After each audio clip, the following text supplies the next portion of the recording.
하나님의 지혜는 깊고 풍성합니다. 바울이 로마서에서 복음을 쭉 설명한 다음에 이방인들을 구원하시는 하나님의 그 놀라운 복음과 함께, 그럼에도 불구하고 아직 유대인들이 예수님을 믿지 않고 있지만 이방인들이 예수 믿는 걸 보고 유대인들이 시기를 해서 결국은 하나님께로 돌아올 거다라고 하는 이 구원의 놀라운 섭리를 설명하는 중에 아주 하나님의 지혜 앞에 감탄하는 거죠. 오늘 본문 33절을 보면 깊도다 하나님의 지혜와 지식의 풍성하며 그의 판단은 헤아리지 못할 것이며 그의 길은 찾지 못할 것이로다. 깊도다 하나님의 지혜와 지식의 풍성하며. 깊다는 게 뭘까요? 우리가 성경을 읽을 때 하나님이 깊으시다. 깊다는 것은 근원을 살피는 거죠. 근본. 나무로 말하면 나무의 뿌리를 살피는 거죠. 나무가 앞으로 얼마나 성장할 것인가, 얼마나 많은 열매를 맺을 것인가는 밖에 드러나지 않아요. 뿌리에 달려있는 거죠. 뿌리의 길이와 뿌리의 깊이가 나무의 미래를 결정하는 것입니다. 누가복음을 기록한 누가는 아주 지혜로운 사람이죠. 하나님이 그에게 지혜를 주시는데 그 예수님의 생애를 기록하면서 그는 근원부터 자세히 살폈다. 누가복음 1장 3절에 보면 그 모든 일을 근원부터 자세히 미루어 살핀 나도. 지혜는 뭐냐면 어떤 것들을 알려고 할 때에 이 근원부터 자세히 살피는 거죠. 그것도 자세히 살피는 거죠. 하나님이 왜 이렇게 지혜를 중요하게 여기실까요? 그리고 하나님은 어떻게 우리를 축복하시는 걸까요? 첫째로 하나님은 지혜를 통해서 우리를 축복하시는 거예요. 잠언에 보면 지혜가 제일 중요하대요. 잠언 3장 13절 18절 보면 지혜를 얻은 자와 명철을 얻은 자는 복이 있나니 지혜는 진주보다 귀하니. 와, 그 다음에 보세요. 내가 사모하는 모든 것으로도 이에 비교할 수 없도다. 지혜는 거둔 자에게 생명나무라 지혜를 가진 자는 복되도다. 그렇게 얘기하고 있죠. 우리가 아무것도 이 땅에 태어났을 때 정말 소위 말하면 흙수저로 태어나도요, 지혜가 있으면 한 시대에 엄청난 일을 이룹니다. 요셉 보니까요, 하나님이 함께 하니까 그냥 노예로 끌려가가지고 국무총리가 되죠. 수많은 사람들을 구원하는 그런 위대한 일을 이루는데 하나님이 지혜를 주셨어요. 지혜를 있는 사람, 지혜를 가진 사람들은 주위에서 알아봐요. 본인도 알겠지만 주위에서 알아보죠. 요셉이 바로 왕의 꿈을 해석해주고, 그리고 7년 풍년 다음에 7년 흉년에 대해서 대비책을 얘기해 줬더니 바로가 얘기하는 거죠. 창세 41장 38절 39절은 바로가 그의 신하들에게 이르되 이와 같이 하나님의 영에 감동된 사람 우리가 어찌 찾을 수 있으려 하고, 요셉이 이르되 하나님이 이 모든 것을 내게 보셨으니 너와 같이 명철하고 지혜 있는 자가 없도다. 여기 명철하다는 말은 분별하다는 거죠. 하나님께서 요셉을 통해서 놀라운 일을 하시려고 결정하시니까 요셉에게 지혜를 주셨고 또 사람들이 알아봤어요. 우리는 보면 꾀가 있는 사람이 있고요, 지혜가 있는 사람이 있죠. 꾀는 얄팍 가는 거예요. 오래가지 않아요. 네. 지혜는 깊고 그리고 멀리 보고 그리고 많은 사람에게 유익을 주는 것을 보게 됩니다. 성경은 지도자를 세울 때 반드시 지혜로운 사람을 세우라는 거예요. 신명기 1장 13절에 보면 너희의 각 지파에서 지혜와 지식이 있는 인정받는 자들을 택하라. 내가 그들을 세워 너의 수령을 삼으리라 한즉. 그러니까 나라의 대통령이 지혜로워야 되고요. 또 회사의 CEO들이 지혜로워야 되는 거죠. 교회도 마찬가지죠. 일꾼들이 지혜로워야 되는 것입니다. 예수님께서 어린 시절을 보면 예수님이 지혜가 충만하고 지혜가 자랐다. 이게 이제 우리가 자녀들을 키울 때도 반드시 이런 관점을 가지고 키우는 게 중요한데요. 누가복음 2장 40절을 보게 되면 아이가 자라며 강해지고 지혜가 충만하며 하나님의 은혜 지혜가 그 위에 있더라. 이게 지혜가 많아졌다, 충만해졌다, 하나님 은혜가 있었다는 거죠. 52절을 보게 되면 예수는 지혜와 키가 자라가며, 그러니까 지혜도 자라는 거죠. 키도 자라고요. 그 결과가 하나님과 사람에게 더욱 사랑스러워 가시더라. 하나님과 사람에게 사랑받는 비결 중 하나가 지혜가 자라는 것을 보게 됩니다.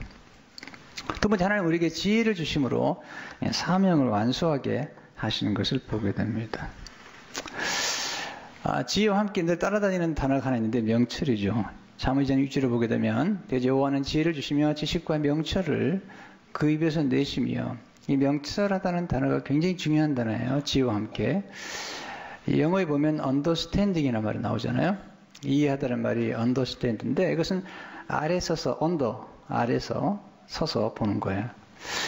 사물을 이해할 때 밑바닥부터 살펴보는 것, 근원과 근본과 본질을 살피는 것, 이걸 명철하다 그러죠. 이런 사람들을 가리켜서 총명하다 또는 통찰력이 있다. insight, sight는 보다라잖아요. 깊이 보는 거죠. 명철하다는 것은 항상 근본을 보는 거고, 지혜도 마찬가지죠. 지혜를 가진 사람들은 항상 근본을 보는 것이죠. 그럼 지혜의 근본이 뭐죠? 실제로 지혜의 근본은 하나님을 경외함에 있는 거죠. 하나님을 존경하는 것, 존귀 여기는 것. 잠언 9장 10절을 보게 되면 여호와를 경외하는 것이 지혜의 근본이요 거룩하신 자를 아는 것이 명철이니라. 하나님 정말 경외하는 사람, 하나님을 존귀 여기는 사람, 하나님의 말씀을 존귀 여기는 사람, 이런 사람들이 지혜로운 사람이죠. 두 번째, 지혜란 하나님 맡기신 사명을 완수하는 거죠. 우리 모두에게는 사명이 있어요. 이 땅에 태어난 모든 사람에게는 하나님의 심부름하러 온 건데, 하나님이 우리에게 사명을 맡길 때 반드시 주신 게 있습니다. 재능과 원사입니다. 그냥 일을 맡기지 않죠. 하나님이 우리에게 잘하는 것, 또 잘할 수 있는 것, 그런 것들을 통해서 우리에게 사명을 맡기신 것을 보게 됩니다. 솔로몬이 하나님 앞에 1000번제를 드렸어요. 예배 잘 드렸거든요. 예배 잘 드렸더니 하나님께서 찾아오셔서 내가 내게 무엇을 줄까? 이렇게 물어보시죠. 역대 1장 7절을 보게 되면 그날 밤에 하나님이 솔로몬에게 나타나 그에게 이르시되 내가 내게 무엇을 주랴? 나는 구하라 하시니, 하나님은 이렇게 주기원 하세요. 물어보세요. 무엇을 줄까? 오늘 여러분들이 하나님께서 여러분에게 내가 내게 무엇을 줄까? 우리는요, 하나님이 우리에게 모든 것을 빼앗는다고 생각하는데 절대 그런 분이 아니세요. 하나님 뭐가 부족하시겠어요? 하나님 모든 걸 다 가지고 계시는 거예요.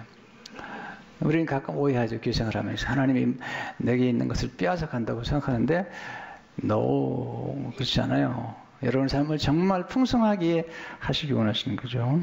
그때 솔로몬이 하나님께 구한 게 뭐냐면 지혜와 지식이 있죠. 역대 1장 10절을 보게 되면 주는 이제 내게 지혜와 지식을 주사, 두 가지가 항상 같이 가죠. 이 백성 앞에서 출입하게 하옵소서. 이렇게 많은 주 백성을 누가 능히 재판하리까 하니, 왕에게 중요한 건 분별력이잖아요. 백성들을 재판할 때. 근데 먼저 여기서 지식과 지혜가 같이 가는 거거든요. 지혜는 지식과 늘 동행해요. 지혜란 지식을 활용하는 능력이에요. 지식이 힘이 아니에요. 지식을 활용하는 게 능력이죠. 많은 분이 지식을 가졌지만 지혜를 활용하지 않거든요. 그러면 이렇게 지혜를 잘 얻으려면 뭐가 중요하냐면 잘 들어야 됩니다.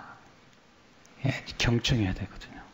그러니까 솔로몬이 지혜와 지식이란 말 대신에 열왕기상 3장 9절 10절을 보게 되면 누가 주의 많은 백성을 재판할 수 있사오리까 듣는 마음을 조용히 해주사 주의 백성을 재판하여 선악을 분별하게 하옵소서. 솔로몬이 이것을 구하며 그 말씀이 주의 마음에 든지라. 지혜란 뭘까요? 듣는 마음이에요. 경청하셔야 돼요. 하나님의 말씀을 잘 들으셔야 돼요. 또 사람들의 말을 경청하셔야 돼요. 왜 이게 중요하냐면 지혜란 분별력이에요. 분별력. 네. 때를 분별하고 사람을 분별하고 또 장소를 분별하는 거죠. 왜 분별이 중요하죠? 선택을 잘 해주세요. 지혜란 올바로 선택할 수 있는 능력이잖아요. 근데 분별하지 못하면 선택 못해요. 선택은 결과를 낳아요. 기회가 주어졌을 때 기회를 분별하는 건 지혜거든요. 근데 이 기회가 자주 오지 않거든요. 생각보다 우리 지혜가 부족해요. 그래서 그 물고기가 마치 죽을 때 무리의 소중함을 아는 것처럼 많은 분들이 죽을 때 가서야 드디어 지혜의 중요성을 아는 거예요. 성경은 얼마나 많은 지혜를 얘기하고 있는데. 예.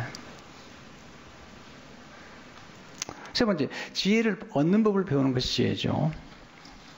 우리가 지혜의 중요성을 알고 있지만 지혜를 얻는 법을 너무 소홀히 해요. 첫째로, 예수님 영접하고 성령 충만을 받아야 지혜를 얻게 돼요. 왜냐하면 예수님 안에 지혜와 지식이 충만하잖아요. 고로새장 3절을 보게 되면 그 안엔 지혜와 지식의 모든 부호가 감춰져 있느니라. 성령님은 지혜형이잖아요. 그러니까 우리 예수님 영접하고 거듭날 때 영원한 지혜 안에 들어가는 거죠. 둘째, 말씀 묵상을 통해 지혜를 얻게 되죠. 모든 지혜는 말씀에 들어있어요. 말씀이 맞아요. 네. 근데 말씀이 주어졌는데 그 말씀에서 지혜를 얻으려면 묵상을 해야 돼요. 그럴 때 우리 마음속에 말씀이 충만해지죠. 고로새 3장 16절을 보게 되면 그리스도의 말씀이 너희 속에 풍성히 거하여. 이게 어떻게 가능하냐면 이 말씀 묵상할 때 가능하죠. 모든 지혜로 피차 가르치며, 말씀을 깊이 묵상하니까 모든 지혜로 피차 가르치며 권면하고. 보세요. 지혜는 어떤 분들은 그냥 하늘에서 내려온다고 생각하는데요. 물론 그럴 수도 있지만 지혜는 배우는 거예요. 교회의 진정한 교제는 뭐냐면 모여가지고 하나님의 말씀을 배우고 그 말씀 가운데 깨달은 지혜를 피쳐 나누는 거예요. 그래서 공동체가 필요한 거예요. 어떤 분은 교회 안 나오고 그냥 인터넷으로 예배드리고 그런 분 있는데 아주 위험한 거죠. 교회는 공동체인 거죠. 그리고 공동체 안에서 서로 교제하면서 지혜가 점점 풍성해지고 그리고 점점 지혜로워질 수 있는 거잖아요. 실제로 지혜로운 자와 동행함으로 지혜를 얻게 됩니다. 잠언 13장 10절에 보면요. 이게 보배 같은 말씀이죠. 지혜로운 자와 동행하면 지혜를 얻고 미련한 자와 턱이면 해를 받느니라. 인생은 정직하다니까요. 여러분들이 지금 여러분들이 누구랑 함께 가까이 사귀는지를 보여준다면 죄송하지만 여러분의 미래를 보여줄 수 있어요. 이게 예고편이거든요. 여러분이 가까이 있는 책과 가까이 있는 사람이 여러분 미래를 결정하는 거예요.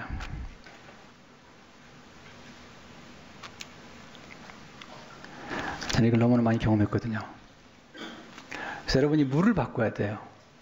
물을 바꾼다는 건 교제하는 사람들의 그룹을 바꾸는 거예요. 똑같은 물을 먹으면 똑같은 결과밖에 나오지 않아요. 똑같은 사람을 만나고 똑같은 책을 보고 똑같은 태도와 똑같은 마음 자세를 갖는다면 똑같은 결과밖에 나오지 않아요. 네. 여러분 장사하면서 손님들 우습게 여기고 함부로 대하고 그러면 뭐 똑같은 결과밖에 나오지 않아요. 이게 변화를 줘야 되거든요. 그러려면 일정한 원리가 있는 거예요. 교회 오시게 되면 지혜를 배우셔야 돼요. 바울이 지혜를 가르치잖아요. 근데 한두 가지만 가르치지 않아요. 고로새 1장 18절을 보시면 한번 같이 읽어볼까요? 시작. 우리가 그를 모든 지혜로 각 사람을 가르치면 각 사람은 그리스도 안에서 완전한 자로 세우려 하머니 그리스도를 전파한 다음에 각 사람을 권하고 모든 지혜로 각 사람을 가르치는 거예요. 이게 한두 가지 지혜가 아니잖아요. 교회 와서 각성 지혜를 배우셔야 돼요. 네 번째, 기도를 통해서 지혜를 얻게 돼요. 기도하면 지혜를 주시죠. 야고보 1장 5절을 보면 너 중에 누구든지 지혜가 부족하거든 보던 사람에게 후지시고 후지 않은 하나님께 구하라. 그러면 주시리라. 지혜가 부족하다고 생각해요. 여러분 가장 어리석은 사람은 교만한 사람이에요. 왜냐하면 정말 지혜는 겸손한 사람이거든요. 늘 배우는 사람이거든요. 부족하다고 생각해야지 배우는 거죠. 지혜가 부족하다고 생각하면 기도하게 되잖아요. 제가 제일 많이 기도하는 게 세 가지예요. 하나는 지혜를 구해요.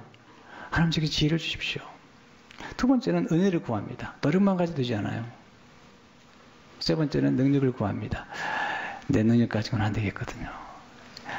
많은 성도들을 섬기고 무거운 짐을 지고 가는 거예요. 목회는. 그런데 능력이 많으면 무거운 짐이 더 이상 무거운 짐이지 않아요. 재밌는 거예요. 왜? 이게 풀을 수 있는 문제가 있는데 지혜가 있으면 그건 너무 재밌는 거죠. 문제 푸는 게 얼마나 재밌는데요. 문제 해결하는 게 얼마나 재밌는데요. 하나님과 기도하게 되면 하나님이 지혜를 주시는 것을 다섯 번째 지혜를 실천하고 나눌 때 지혜를 얻게 되죠. 마태복음 24를 보게 되면 그러면 누구든지 나의 이 말을 듣고 행하는 자는 그 집을 반석 위에 지은 지혜로운 사람 같으리니 말씀을 듣고 행해야죠. 실천해야죠. 그리고 또 나누어 지어야 돼요. 그러면 또 풍성해지는 것들을 경험하게 됩니다. 세 번째, 하나님의 지혜는 창조와 구속에 집중되어 있어요. 하나님의 지혜는 풍성하지만 절대로 낭비하잖아요. 제가 하나님께 배운 거예요. 하나님은 능력도 많으시고 지식도 많고 지혜도 많은데 절대로 오용하지 않아요. 남용하지도 않아요. 꼭 필요한 데만 집중해서 사용하시는데 그 중에 하나가 창조죠. 하나님 지혜로 모든 만물을 창조하셨어요. 놀랍게 만드셨어요. 하나님의 모든 만물을 창조한 지혜는 하나님의 공교함이에요. 아름다움이에요. 섬세함이에요. 네. 광대함. 하나님의 지혜는 놀랍게 크시지만 모든 것들을 만드실 때 그런 아주 섬세하게 만드셨어요. 근데 하나님이 모든 만물 만드실 때 그냥 만든 게 아니라 지혜로 만들었다는 거죠. 잠언 8장에 보게 되면 지혜가 의인화되어 있어요. 사람처럼 나오는데 이게 누구냐면 예수님이에요. 잠언 8장 22절 3절에 보게 되면 여호와께서 그 조화의 시작 곧 태초 일하시기 전에 나를 가지셨으며 지혜거든요. 사실은요.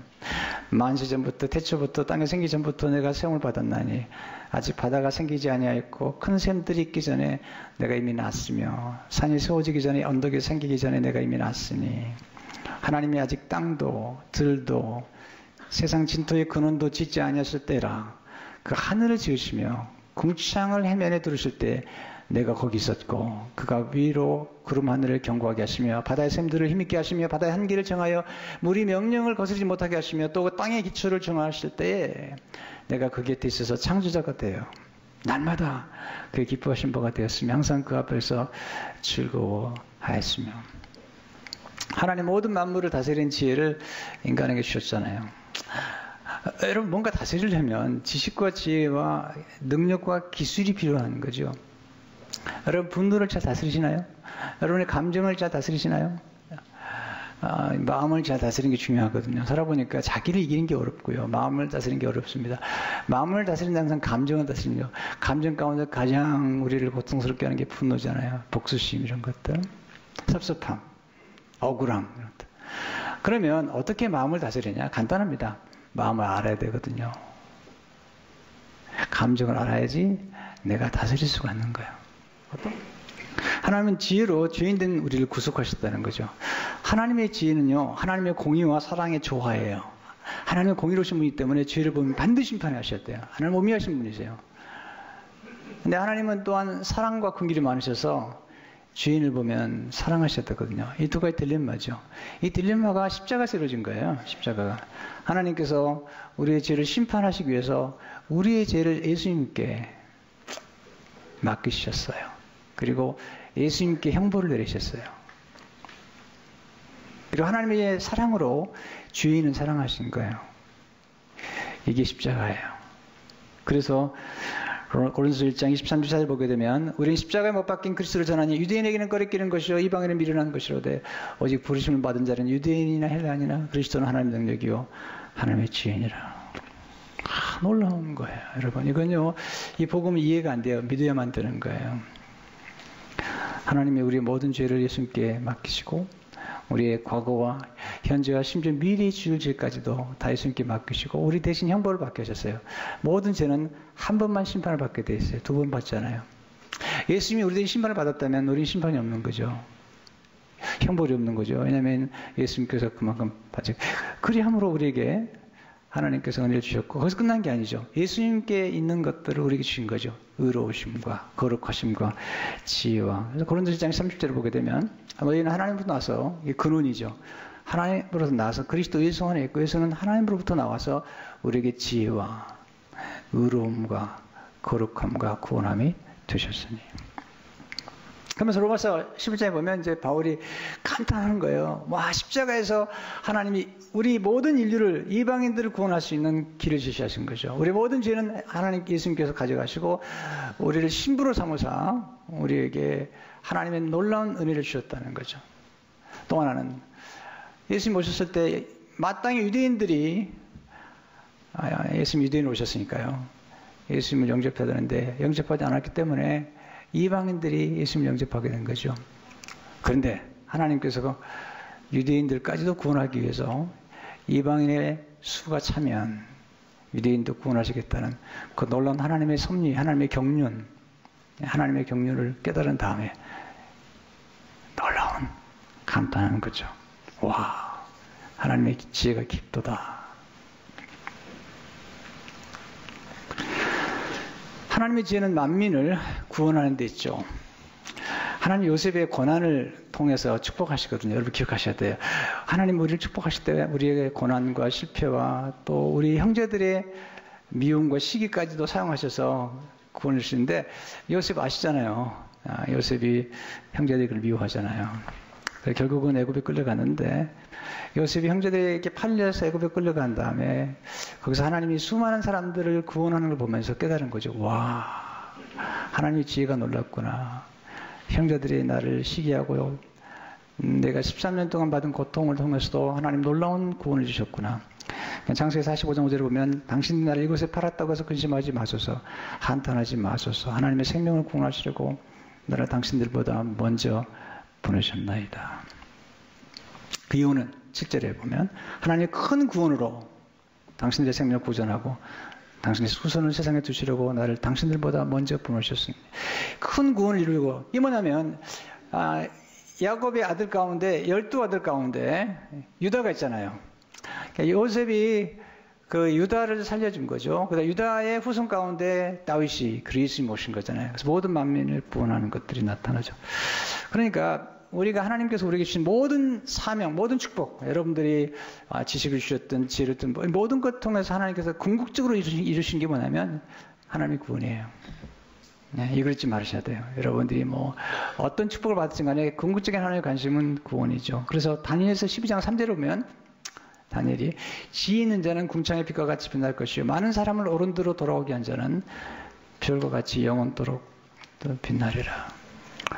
우리 삶 가운데 영혼을 구원하는 것처럼 큰 행복이 없어요.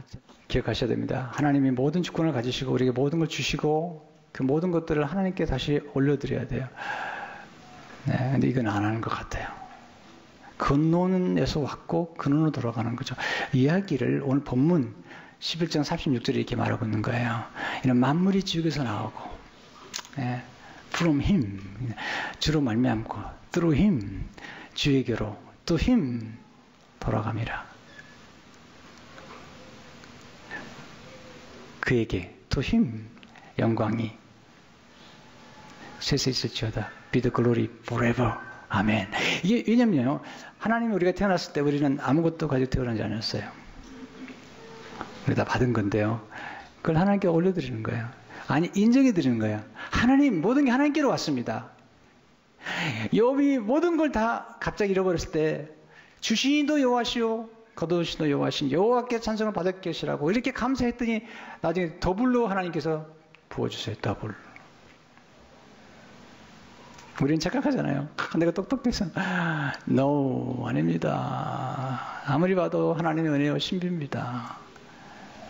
제가 가방 4개 가지고 왔는데 지난 30년 동안 살고 있다는 거, 또 이렇게 교회를 섬긴다는 거, 이건 신비에 속하는 거예요.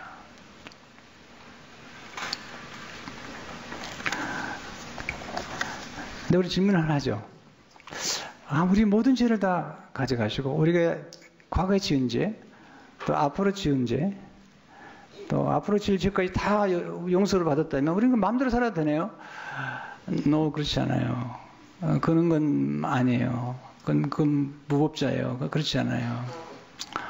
우리는 다 죄가 있어요. 우리는 sinless, 우리는 죄가 없는 사람들 아니에요. 예수님 빼놓고 다 죄가 있습니다. 그러나 우리 예수 믿고 나면 죄를 짓긴 해요. We can sin less. 옛날보다 조금 짓는 거예요. 그리고 또 회개하는 거예요. 그러면서 우리는 점점 예수님 닮아가는 거예요. 그러니까 하나님의 구원의, 하나님의 지혜의 궁극적인 목적은 우리를 구원하시는데 멈추지 않아요. 우리를 하나님의 맏아들 예수님과 같이 닮게 하셔서 예수님처럼 하나님을 경외하고 하나님께 영광을 돌리도록 우리를 만들어 가시는 게 하나님의 지혜의 궁극적인 목적이에요.